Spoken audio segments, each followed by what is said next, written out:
Rahul മാങ്കൂട്ടത്തിൻ്റെ arrest SIT രേഖപ്പെടുത്തി. അതിനുശേഷം കോടതിയിൽ ഹാജരാക്കി. 3 ദിവസം കസ്റ്റഡി കൊടുത്തു.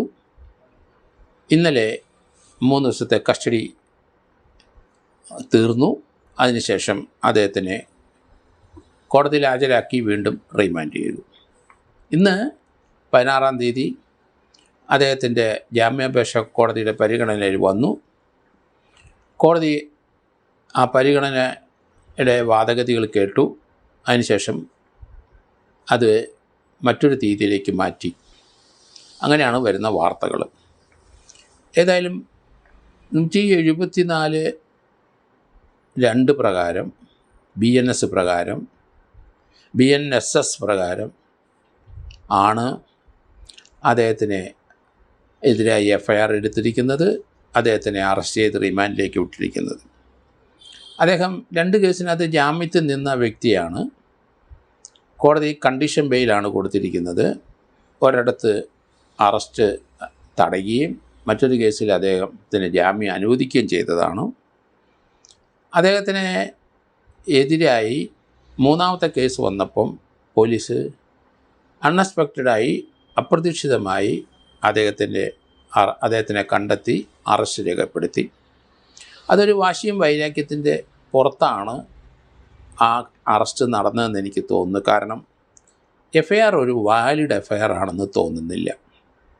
കാരണം 173(2) പ്രകാരമാണ് കേസ് എടുക്കേണ്ടത്.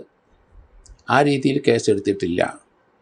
കാരണം പുതിയ നിയമസംഹിത അനുസരിച്ചേ കേസെടുക്കാൻ പാടുള്ളൂ. 2024 ഏപ്രിലാണ് തിരുവല്ല ഹോട്ടൽ 7-ലെ അവിടെ വെച്ച് പീഡിപ്പിക്കപ്പെട്ടു എന്ന ആരോപണം നിലനിൽക്കുന്നത്. അതുകൊണ്ട് അവിടെ എടുത്ത കേസ് തീർച്ചയായിട്ടും അത് BNSSൻ്റെ പരിധിയിൽ വരുന്നതാണ്. അതുകൊണ്ട് ആ കേസിൻ്റെ സംഭവങ്ങൾ നോക്കുമ്പോൾ ഒരു ഇലക്ട്രോണിക് മീഡിയത്തിൽ കൂടെ വെളിയിൽ നിന്ന് ഒരു പരാതി വന്നാൽ പോലീസിന് കേസെടുക്കാം. പക്ഷേ 3 ദിവസത്തിനകം ആ ആൾ ഇവിടെ വന്ന് മൊഴി കൊടുക്കണം, അതിൽ ഒപ്പിട്ട് കൊടുക്കണം. അതൊരു വനിതാ പോലീസ് ഉദ്യോഗസ്ഥയായിരിക്കണം മൊഴി രേഖപ്പെടുത്തേണ്ടത്.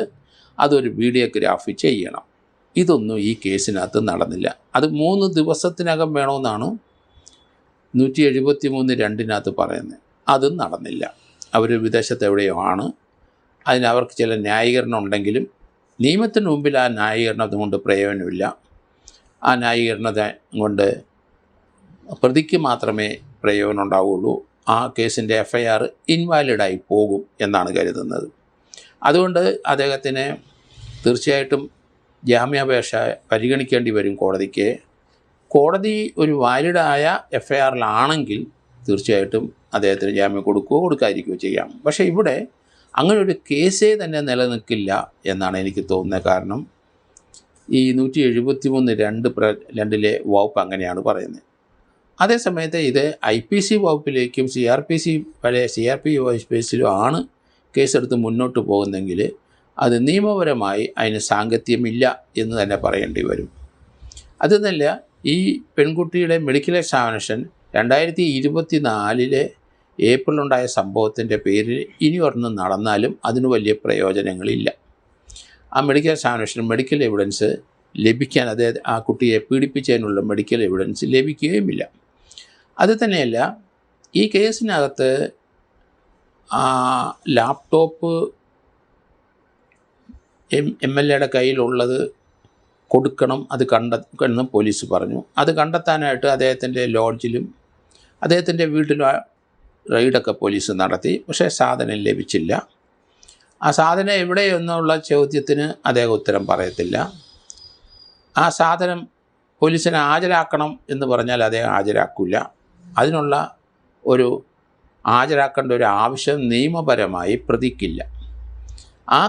ആ സാധനം കണ്ടെടുക്കേണ്ട ഉത്തരവാദിത്തം പ്രതിയോട് ചോദിച്ച് സഹകരിക്കുന്നെങ്കിൽ അങ്ങനെ, അല്ലെന്നുണ്ടെങ്കിൽ അത് കണ്ടെടുക്കേണ്ട ഉത്തരവാദിത്തം അന്വേഷണ ഉദ്യോഗസ്ഥനാണ്.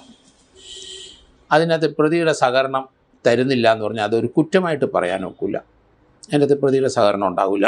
അതിൻ്റെ ലോക്ക് ചെയ്തിരിക്കുകയാണ്. അതിൻ്റെ നമ്പരോ ഡിജിറ്റൽ നമ്പരോ അതിൻ്റെ സംവിധാനം പോലീസ് ചോദിച്ചു, അതും കൊടുത്തില്ല.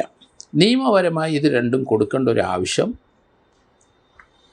രാഹുൽ മാങ്കൂട്ടത്തിനില്ല എന്ന് തന്നെയാണ് ഞാൻ പറയുന്നത്. കാരണം ഭരണഘടന അനുസരിച്ച് കോൺസ്റ്റിറ്റ്യൂഷൻ 20 അനുസരിച്ച് ഇന്ത്യയിൽ ഒരു പ്രതി ആ പ്രതിക്കെതിരായി മൊഴി കൊടുക്കാൻ, ആ പ്രതിക്കെതിരായ തെളിവിന് വേണ്ടി മൊഴി കൊടുക്കാനോ പ്രതിക്കെതിരായ തെളിവുകൾ പോലീസ് ചോദിച്ചാൽ ഹാജരാക്കാനോ ബാധ്യസ്ഥനല്ല.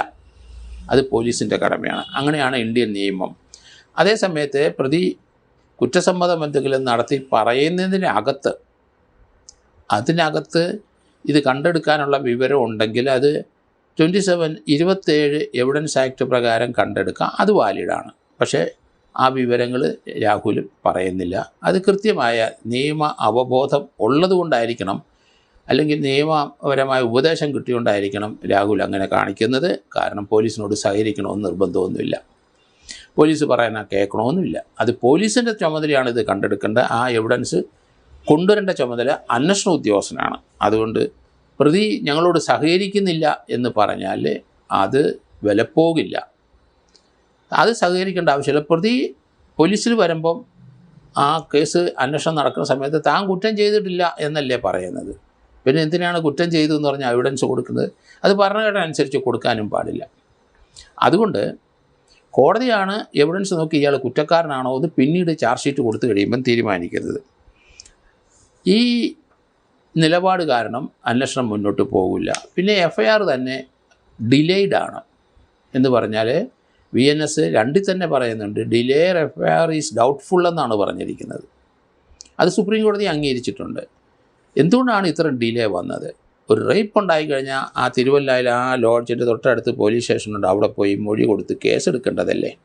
അങ്ങനെയല്ലേ ഒരു റിയൽ റേപ്പ് നടന്നുവെന്ന് ഒരു പെൺകുട്ടി കരുതുന്നെങ്കിൽ, അല്ലെങ്കിൽ ഒരു വിക്ടിം അങ്ങനെ കരുതുന്നെങ്കിൽ അപ്പം തന്നെ പോയി കേസെടുക്കുക. എന്താണ് ഇത്ര 1 വർഷം 1.25 വർഷത്തോളം ഡിലേ വന്നത്? അപ്പോൾ ആ റേപ്പിൻ്റെ ആ വീര്യം കുറഞ്ഞു, അതിൻ്റെ പ്രസക്തി, മൊഴിയുടെ പ്രസക്തി കുറഞ്ഞു. അത് ഇന്ത്യൻ പുതിയ നിയമത്തിനകത്ത് തന്നെ പറഞ്ഞിട്ടുണ്ട്, ഡിലേയ്ഡ് ആയിട്ട് FIR ഡൗട്ട്ഫുൾ ആണ് എന്നും പറഞ്ഞു കഴിഞ്ഞു. അതുകൊണ്ട് രാഹുൽ മാങ്കൂട്ടത്തിന് എനിക്ക് തോന്നുന്നത് അടുത്ത ദിവസം തന്നെ ജാമ്യം കൊടുക്കും. കാരണം നിയമപരമായി പോലീസ് നീങ്ങിയത് അതൊരു വാലിഡായ നീക്കമല്ല.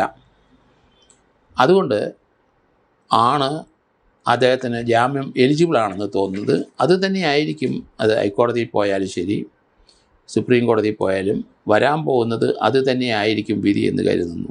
അതേസമയത്ത് രാഹുലിൻ്റെ ആൾക്കാർ അല്ലെങ്കിൽ രാഹുലോ ഹൈക്കോടതിയിൽ പോയാൽ ഇൻവാലിഡായ ഒരു FIR ആണ്. അത് പുതിയ നിയമസംഹിതയിലെ കാര്യങ്ങളൊന്നും അവർ അന്വേഷിക്കുന്നില്ല. അവർ അതനുസരിച്ചല്ല രാജുവിൻ്റെ കേസ് രജിസ്റ്റർ ചെയ്തിരിക്കുന്നത്, രാജുവിനെ അറസ്റ്റ് ചെയ്തിരിക്കുന്നത്. അതുകൊണ്ടൊരു അറസ്റ്റ് അത് നിയമവിരുദ്ധമായ ഒരു അറസ്റ്റാണ്, നിയമവിരുദ്ധമായി തന്നെ ജയിലിൽ സൂക്ഷിപ്പിച്ചിരിക്കുന്നു എന്ന് പോലീസിനെതിരായിട്ടുള്ള ആരോപണം അതിശക്തമാണ്. നിയമപരമായതിന് കൂടുതൽ പ്രാമുഖ്യം കിട്ടും ഹൈക്കോടതിയിൽ എന്നാണ് ഞാൻ കരുതുന്നത്. അതുകൊണ്ട് ഇവിടെ ജയിലിൽ ഈ കോടതി ജാമ്യം നിഷേധിച്ചെങ്കിൽ അടുത്ത ദിവസം തിരുവനന്തപുരം സെഷൻസ് കോടതി മൂവ് ചെയ്യും. അവിടുന്ന് അവർക്ക് ജാമ്യം ലഭിക്കാനുള്ള എല്ലാ സാധ്യതകളും ഞാൻ കാണുന്നു.